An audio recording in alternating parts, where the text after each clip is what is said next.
about to leave for the airport. I can't believe we're doing Design Buzz in New York. Excited for this episode of Design Buzz. New York has got to be one of my favorite cities ever. Welcome to Design Buzz, where we bring you the hottest news in design. We chat with some of the industry's most influential innovators and the coolest brands. And this week we're in New York City.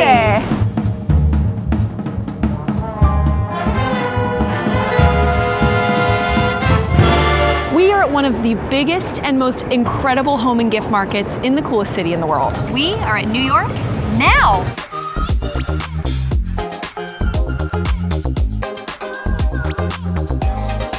We are here with Amelia from Salamet, and tell us a little bit about the brand. So Salamet was founded by family. It's owned by a husband and wife team in San Francisco. Salamet's actually the Indonesian word that we kind of compare to aloha. We use a lot of sustainable natural materials, so you'll see a lot of rattan, jute, FSC certified teak, mango wood. Tell our viewers about rattan. Rattan is a vine that grows up and around trees. In a way, I see it as indirectly preventing deforestation because you can't grow rattan without the forests. What's really interesting about rattan, and a lot of people confuse it with bamboo, they're actually completely different. Bamboo is hollow and really stiff, whereas rattan is porous and really flexible. That's how we can create really unique shapes, but it's also really strong, so it's super durable. It looks like there's vintage that we're bringing back into the modern age. A lot of people associate rattan with like the 70s. What we have tried to do is use it in really different silhouettes and ways that still feels very fresh and very modern. It's pretty great. This show, you really can find absolutely everything you could imagine for your home.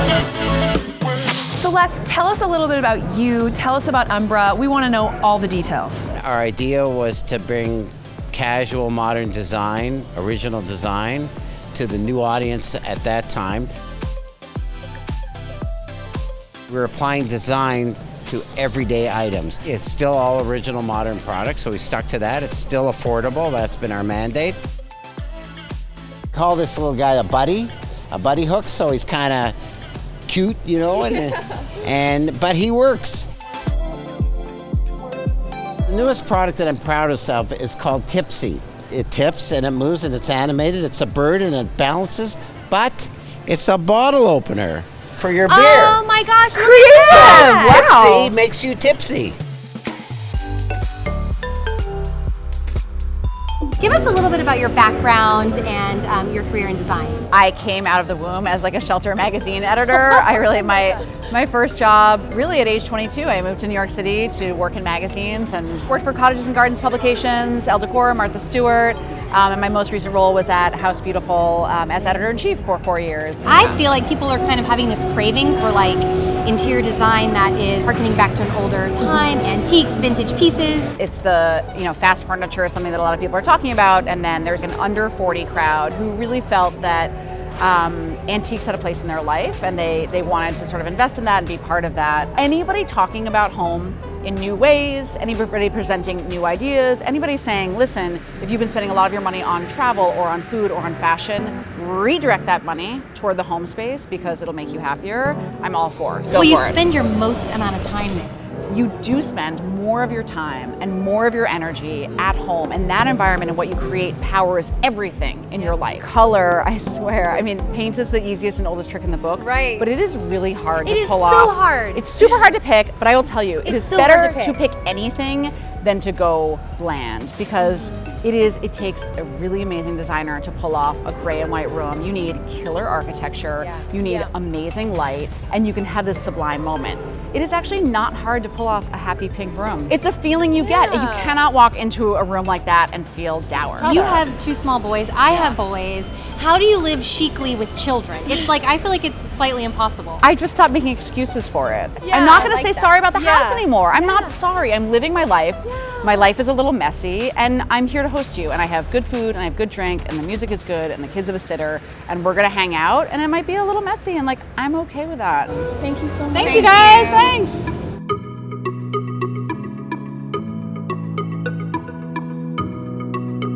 Tell us a little bit about Assoline. So Assoline is a French company, started in Paris and now based here in New York. We are the publishers of high-end books on art, architecture, interiors, design, leisure, travel. We don't sell in bookstores, and most of our stuff is limited run artisanal product, so you can only really get it from us. What are some of the most popular books for interior designers that they're picking up? So it depends. Like some people are coming in and just looking for small staging pieces. Some people are coming in and looking for large statement pieces that basically take up the entire coffee table. Some of these books are massive. Massive and very heavy. Trust me, I have to pack them and unpack them so I know. Oh, yeah. And they're handmade. The larger ones are all handmade, literally hand-stitched, hand-glued, limited run, signed editions. One and done. It's like limited edition art, basically. Exactly. Perfectly so cool. stated, yes. Ever wonder what it's like to live in New York City? Let's find out. Hello Design Network, welcome to Greenwich Village. Here we are in an alcove studio apartment, which is a very typical New York apartment. This kitchen here is a wonderful use of space in a small apartment such as this. You have 2 countertops, which make for great cooking environment, as well as some beautiful lacquered cabinets.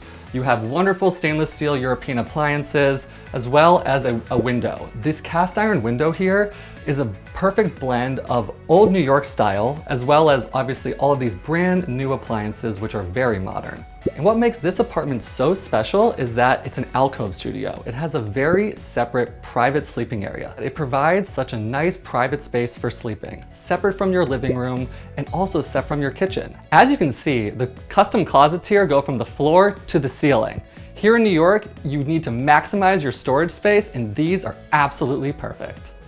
In New York, we love efficiency.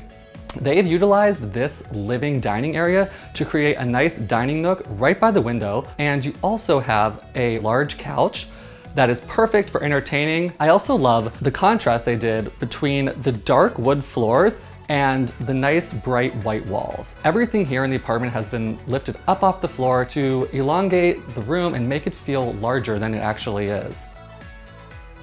This bathroom has been designed impeccably. The Carrara marble extends up, making this tiny space appear much larger than it is. We're in the city. We're going on a much needed shopping trip. Yeah, this is gonna be fun. I'm excited. We can't do New York City and not go shopping. I have to go shopping, right? I have to. Oh, hey, girl. Doing some shopping.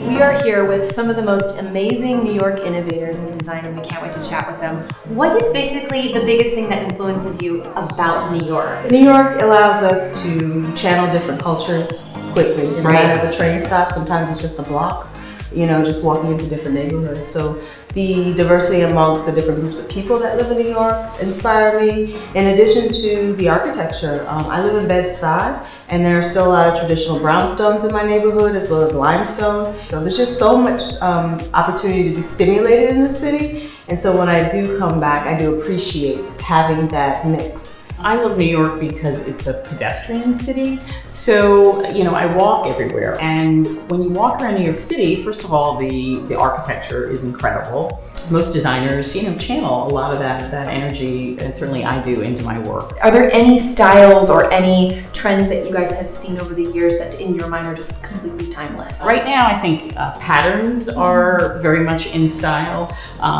Wallpapers have sort of come back into style. That's something that's very popular right now. I work with materials that are timeless, fiber as well as clay. These are both different materials that will tell us about things from the past. So, I think now when I'm making sculpture, that how this will sit, in history. Like someone could find it, 20, 30, 40, 50 years from now, and it will tell a story about a time, but it still will be relevant to how we're living today. The part that's most timeless about our work is our kids' rooms. The goal is to deliver happiness, and make joyous spaces for them. So you look at all of the ones that we've done over time, and also the bedrooms for kids. and they all have the same linking thread. It's always there. It's just this like, they never go out of style. I think one of the ways that you balance things out, at least for me, is with color. You know, choosing shades and tones that are relaxing and can shift your mood. I mean, that's a way to sort of bring it down a little bit, you know, not just from the technology, but just also living in a city like New York where there's just so much stimulation, but like overstimulation all the time. So I think part of it, you know, our job as designers and architects is to, you know, create really soothing spaces for your client. When you come to New York, you have no idea what's behind these closed doors. And every time you walk into someone's home, it is quite different. And so New York allows us to experience, you know, interiors in so many different ways that I feel that is very unique to the city. Is there anything that you're sort of playing with that you haven't, you know, worked with in a long time that's coming back? The new shapes, the curvaceous shapes, geometrics, scalloped edges. And so there's just like a softening. Things are more sculptural and less rectilinear. You know, seated furniture, which is kind of a throwback to like the 70s and the 60s. Yeah, it's about surfaces and, you know, really experimenting with like metallic glazes and different type of reflective surfaces in clay, which is not necessarily the norm all the time, but I realize when I do that, it kind of creates a mirror and that people start to reflect, and that's part of the experience that I want you to have when you see my work. What has been maybe your favorite project or challenge that you've had over the past year that you're just really excited about? And this year we actually are doing a townhouse in the Upper West Side. We're doing full architecture, full interior design, and the team is completely female. The architect of record is a woman, the expediter is a woman, most of the consultants are women, and then all of our office team is women. And I feel pretty good about that.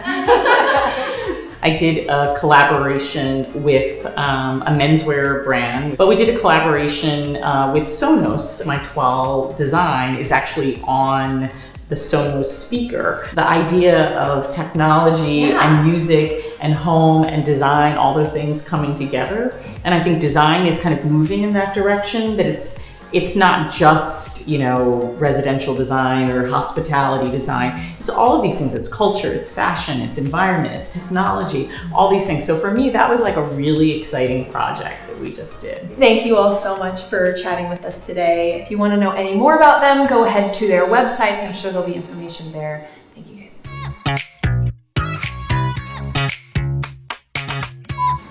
Wait, pause. Sorry, I'm burnt.